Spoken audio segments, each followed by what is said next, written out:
Письмо Алексея Елисеевича Кулаковского, адресованное представителям интеллигенции, относится к числу важных памятников культуры досоветской Якутии.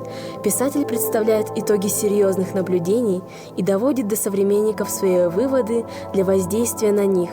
Содержание письма якутской интеллигенции можно разделить условно на две части.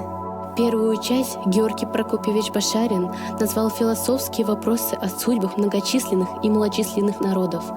Здесь он размышлял о борьбе народов за существование, о влиянии на нее переселенческой политики российского правительства, об угрозе надвигающейся тогда мировой войны, ее возможных последствиях в исторических судьбах народов.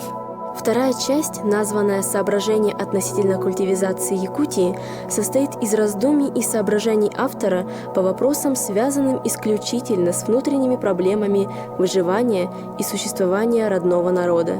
Причем они выданы им для обсуждения и с призывом для деятельности. Именно поэтому в Кулаковском письме рассмотрен целый комплекс вопросов: землепользование, развитие земледелия, скотоводство, рыболовство, развитие местной промышленности, предпринимательство, рыночные отношения и так далее. Большое значение он придавал культурно-просветительной деятельности, открытию общественных библиотек, выписыванию книг, журналов и газет, пропаганде достижений науки и техники.